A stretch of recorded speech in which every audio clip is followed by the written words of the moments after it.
अस्सलाम वालेकुम, मैं हूं डॉक्टर ज़ुहैब एतमाद कंसल्टेंट से। आज मैं आपको एक्सप्लेन करूंगा कि सबसे इजी, सबसे चीप और सबसे रिलायबल वे कौन सा है शेंजन वीज़ा हासिल करने के लिए, यूरोप में एंटर होने के लिए। तो इसमें वो कंट्री जिसने बहुत ज़्यादा चीज़ों को ईजी कर दिया है वो है पोर्चुगल, जिसको हम पुर्तगाल भी कहते हैं।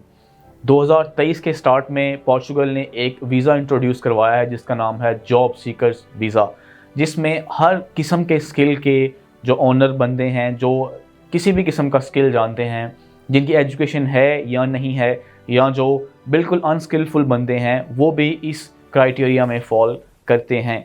तो पूरी एक्सप्लेनेशन जानने के लिए काइंडली ये वीडियो पूरी देखिएगा। मैं आपको स्टेप बाय स्टेप गाइड करूँगा। तो सबसे पहले मैं आपको बताना पसंद करूँगा कि पोर्चुगल वो कंट्री है जो कि यूरोप का बहुत ही ज़्यादा इम्पॉर्टेंट कंट्री है और सबसे ज़्यादा टेम्परेरी रेजिडेंस देने वाला कंट्री भी है। अब मैं आपको मेन पॉइंट की तरफ लेके आता हूँ कि कैसे आप अप्लाई कर सकते हैं जॉब सीकर वीज़ा के लिए और इसकी स्पेशलिटी क्या है। इसकी स्पेशलिटी ये है कि ये वीज़ा 120 डेज़ के लिए इनिशियली ग्रांट किया जाता है, जो कि आप 120 डेज़ पोर्चुगल में गुजारने के बाद इसको एक्सटेंड भी करवा सकते हैं। तो अगर हम इनको डिवाइड करें मंथ्स के ऊपर, तो ये इनिशियली 4 मंथ्स का वीज़ा है, जो कि उसके बाद आप 2 मंथ्स तक इसको एक्सटेंड कर सकते हैं। यहाँ से आप ये वीज़ा अप्लाई करते हैं और उसके लिए आपको सबसे पहला स्टेप जो है वो ये है कि आपने उनका एक बोर्ड है IEFP, institute of vocational training authority of Portugal, जो कि यहाँ पे बैठ के आप उसको एज अ वर्क परमिट के तौर पे भी यूज़ कर सकते हैं, या जिसको आप कह सकते हैं कि वो एक टेम्प्रेरी किस्म का वर्क परमिट है टू वर्क इन पोर्चुगल। उसके लिए आपको अप्लाई करना पड़ता है IEFP। मैं दोबारा एक्सप्लेन करता हूँ, IEFP सर्टिफिकेट लेना ज़रूरी है। IEFP सर्टिफिकेट लेने के बाद आप एलिजिबल हो सकते हैं कि आप एम्बेसी में अपना केस सबमिट करवा लें। अच्छा, ये जो 120 डेज़ का वीज़ा है, या आप अगर होपफुली आपका लग जाए तो आपने पोर्चुगल में जाके जॉब सर्च करनी है। जैसे ही आप वहाँ जॉब सर्च करेंगे और आपको कोई जॉब मिल जाती है और आप एम्प्लॉयमेंट कॉन्ट्रैक्ट पे पूरा उतरते हैं, तो आपको टेम्प्रेरी रेजिडेंस ग्रांट कर दी जाती है। जैसे ही आपको टेम्प्रेरी रेजिडेंस ग्रांट कर दी जाती है तो आप उसको एक्सटेंड करवा के that will lead to PR। तो PR तक भी आप जा सकते हैं। और आपको पता है कि जो यूरोपियन कंट्रीज़ हैं वो पासपोर्ट को भी बहुत स्मूथ वे के साथ आपको प्रोवाइड कर देते हैं, तो उसका जो जर्नी है that will lead to passport, वो भी इतना मुश्किल नहीं है। तो let's come to the basics. जैसे ही आप यहाँ पे अप्लाई करेंगे जॉब सीकर वीज़ा के लिए, तो सबसे पहले आपको IEFP सर्टिफिकेट लेना ज़रूरी है। जैसे ही आप IEFP सर्टिफिकेट ले लेंगे तो नेक्स्ट स्टेप क्या है? नेक्स्ट स्टेप में आपने पोर्चुगल एम्बेसी की अपॉइंटमेंट लेनी है।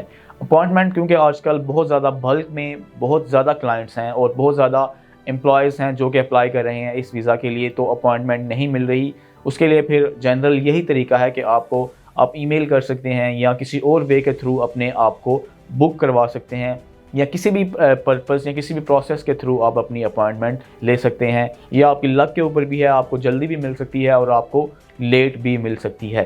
तो अपॉइंटमेंट जो है वो बहुत ही इंपॉर्टेंट स्टेप है। जैसे ही आपको अपॉइंटमेंट मिल गई तो आपने फर्दर डॉक्यूमेंट्स अटैच करने हैं। आपने बैंक स्टेटमेंट शो करनी है कि आप वहाँ पे जो आपके इनिशियल 4 मंथ्स हैं उनको फ़ंड कैसे करेंगे। आपके पास ऑलमोस्ट 70 यूरोज़ पर डे के हिसाब से पैसे होने चाहिए ताकि आप वहाँ पे अपनी लिविंग शो करवा सकें।